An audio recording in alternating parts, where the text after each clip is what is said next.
네, 날씨가 점점 따뜻해지고 있죠. 다이어트의 계절이 돌아왔다는 신호죠. 이맘때쯤부터는 이제 식이 조절이나 운동 등의 체중을 조절하기 위한 준비를 하시는 분들이 많으실 거예요. 물론 이제 급격한 다이어트는 부작용이 분명히 있습니다. 잘못된 다이어트가 건강에 적신호를 보내기도 하고 또 오히려 요요 현상을 부르기도 합니다. 그 중에서 무엇보다 제가 오늘 하려는 이야기는 다이어트 부작용 때문에 우리 피부도 또 아플 수 있다는 건데요. 똑똑한 다이어트는 오히려 나를 건강하게 만들지만 잘못된 다이어트는 건강뿐만 아니라 피부도 해칠 수 있어요.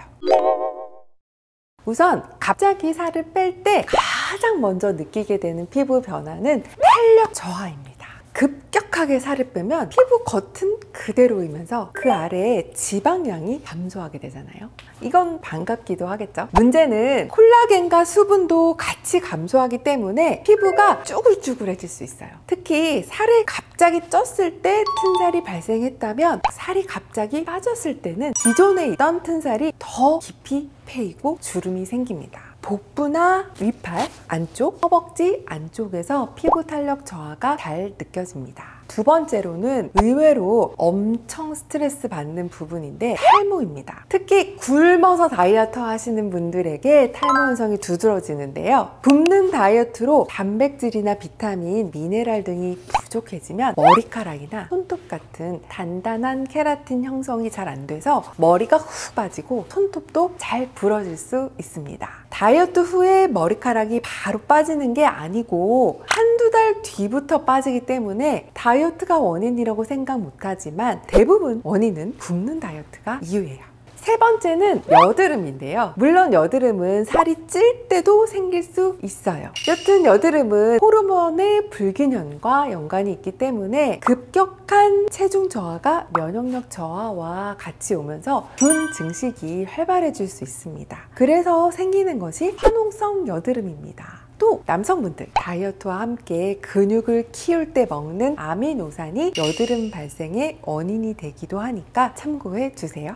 네 번째는 피부 건조인데요. 특히 과격한 유산소 운동을 동반한 다이어트 중에는 땀이 많이 나고 또 수분 손실이 심하잖아요. 그래서 아이돌들이 다이어트를 할 때 하루에 물 2리터를 마신다고 하죠. 다이어트로 인한 수분 손실을 막기 위한 방법입니다. 마지막으로 다이어트를 하면서 피부가 전체적으로 어두워지거나 특정 부위에 색소 침착이 생길 수도 있는데요. 색소 침착은 살이 급격히 빠질 때 뼈가 돌출된 부위인 엉덩이 밑이나 팔꿈치에 잘 발생합니다. 또 체중이 줄면서 색소 침착이 있던 부위의 피부가 쪼그라들면서 더 진하게 보일 수도 있어요. 다이어트를 할 때는 식단, 운동, 수면의 3박자가 규칙적으로 잘 이루어져야 하는데요. 가장 쉽게 체중을 줄일 수 있는 포인트가 먹는 거이다 보니까 저탄수화물, 저지방 또는 원푸드 다이어트를 하시는 경우가 가장 흔한 것 같습니다. 이렇게 영양실조를 유발하는 다이어트는 피부에 가장 좋지 않습니다.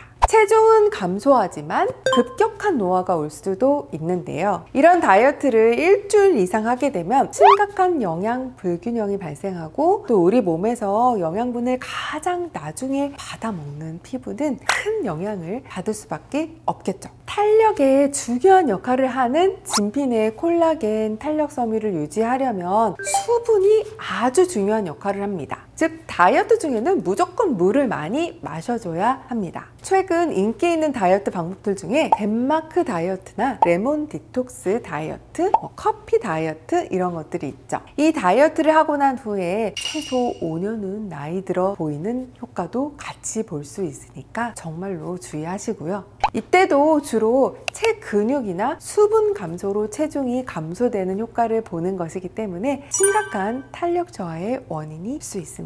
여기서 가장 중요한 사실이 있는데 한 번 빠진 몸무게는 다시 불어나는데 단 며칠밖에 걸리지 않지만 한 번 망가진 피부 탄력은 회복에 더 많은 시간과 노력이 필요하다는 사실. 어쩌면 영원히 되돌리기 어려울 수도 있다는 점 꼭 명심하세요. 그럼 원장님 살을 빼라는 거예요? 말라는 거예요? 라는 말이 귓가에 들리는 것 같은데요. 정답은 여러분들 모두 아실 것 같아요. 체중을 급하게 불리거나 급하게 빼면 안 된다는 겁니다. 체중 감소는 한 달에 3-4kg를 넘지 않게, 수분 섭취는 하루 1.5리터 이상 충분하게 하고, 칼로리 제한은 현재 기초 대사량을 측정한 후에 그에 맞게 서서히 줄여가는 것이 좋습니다. 운동의 중요성은 두말하면 입 아프죠. 하루 30분 산책이나 러닝, 스트레칭도 괜찮으니까 할 수 있는 범위의 운동을 하시면 됩니다. 그리고 제가 여기서 꼭 말씀드리고 싶은 건 수면입니다. 그냥 잠만 자도